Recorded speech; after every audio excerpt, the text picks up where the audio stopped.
Hi నమస్తే అండి, welcome to MD వారి వంటలు. మరి ఈ రోజు వీడియోలో ప్రతి ఒక్కరు కూడా ఇష్టంగా తినే పావు బజ్జీ అయితే చేస్తున్నారండి.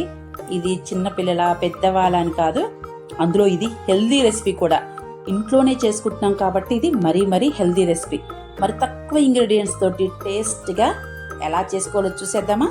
సో మరి దానికంటే ముందుగా ప్లీజ్ మా ఛానల్ ఎవరైతే కొత్తగా చూస్తున్నారో సబ్స్క్రైబ్ చేసుకోవడం మాత్రం మర్చిపోకండి, ఓకేనా? ఓకే, ఈ పావు బజ్జీ కోసం నేనైతే ఒక 20 రూపీస్ ప్యాకెట్ అండి, 20 రూపాయల ప్యాకెట్ మనకి వెజిటబుల్ మార్కెట్స్లో అమ్ముతుంటారు కదా పచ్చివి గ్రీన్ పీస్, అదొక ప్యాకెట్ తెచ్చుకున్నాను నేను.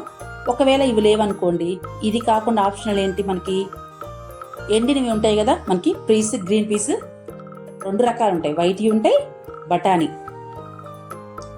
పచ్చవి ఉంటాయి. మీరు అందులో పచ్చవి చూజ్ చేసుకుంటే బెస్ట్.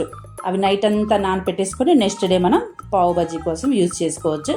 బట్ నేను ఎప్పుడు చేసినా కూడా ఈ గ్రీన్ పీస్ పచ్చివే యూజ్ చేస్తానండి, ఫ్రెష్గా దొరుకుతాయి కదా, ఇదే బెస్ట్ కదా, టేస్ట్లో ఎలాంటి మార్పు ఉండదు. అలాంటప్పుడు డ్రై తెచ్చుకొని ఎండబెట్టేసుకొని కొంచెం లెంత్ ప్రాసెస్ కదా, ఎందుకని నేను ఇదే ప్రిఫర్ చేస్తాను. మీరు అవి యూజ్ చేసుకున్నా ఓకేనండి. ఓకే, 20 రూపీస్ ప్యాకెట్కి నేను మీడియం సైజ్ అయితే బంగాళదుంప ఒక 3 తీసుకుని ఈ విధంగా అయితే పొట్టు తీసి చక్కగా కట్ చేసి పెట్టుకున్నాను.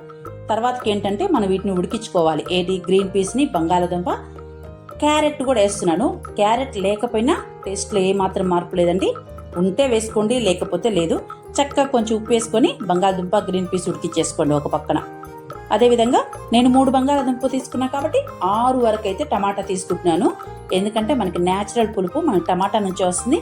మంచి టేస్ట్ రావాలంటే టమాటా కొంచెం ఎక్కువగానే ఉండాలి పావు బజ్జీకి, అది మెయిన్, అది గుర్తుంచుకోండి. ఓకే, మనం టమాటా ముక్కలు కట్ చేసి సన్నగా చాప్ చేసుకున్నా ఓకే, లేదంటే మిక్సీ పట్టుకున్నా ఓకే.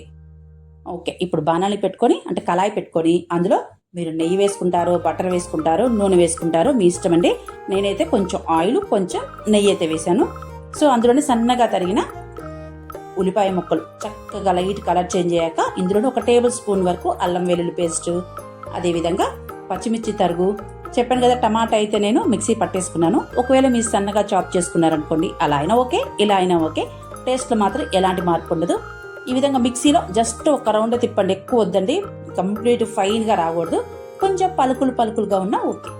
సో ఈ విధంగా వేసుకొని నూనె చూసారు కదా, సో మనకి నూనె రిలీజ్ అయిపోయింది కాబట్టి ఇది ఉడికిపోయిందని అర్థం. ఇప్పుడు ఇందులో మనం మసాలాలన్నీ వేసుకుందాం. కొంచెం పసుపు, 1 టేబుల్ స్పూన్ వరకు ధనియా పౌడర్, ఒక 1/2 టేబుల్ స్పూన్ వరకు జీరా పౌడర్, ఒక 1/4 టీ స్పూన్ వరకు అయితే గరం మసాలా, అదేవిధంగా పావు బజ్జీ మసాలా నేను ఒక 2.5 టేబుల్ స్పూన్ వరకు అయితే వేస్తున్నానండి. నేను తీసుకున్న క్వాంటిటీకి ఇది పర్ఫెక్ట్గా సరిపోతుంది. ఒకవేళ మీరు ధనియా పౌడర్, గరం మసాలా ఇవి ఏమి వద్దనుకుంటే 3 to 3.5 అయితే పావు బజ్జీ మసాలా కంప్లీట్గా అదే వేసుకున్నా సరిపోతుంది. అదైనా ఇలా అయినా ఓకే అంటే టేస్ట్ ఎలాంటి మార్పు ఉండదు. సో మసాలాను వేసి ఒకసారి ఉడికించుకున్నాక ఇందులోనే మనం ఉడికించి పెట్టుకున్న గ్రీన్ పీస్, క్యారెట్, అదేవిధంగా బంగాళదుంప ఇవన్నీ వేసుకొని చక్కగా మెత్తగా స్మాష్ చేసుకోవాలి. చూసారు కదా, ఆ తర్వాతకి ఇందులోనే మీ టేస్ట్ సరిపోయే విధంగా మనం ఆల్రెడీ ఉప్పు వేసుకున్నాము. సో కారం అయితే యాడ్ చేసుకోండి. మీ స్పైసీగా కావాలనుకుంటే కొంచెం కారం ఎక్కువగానే వేసుకోండి, లేదంటే కొంచెం తక్కువగానే వేసుకోండి. సో కారం కూడా వేసుకొని ఒకసారి కలిపేసుకొని ఇప్పుడు కొంచెం అయితే వాటర్ యాడ్ చేద్దాం.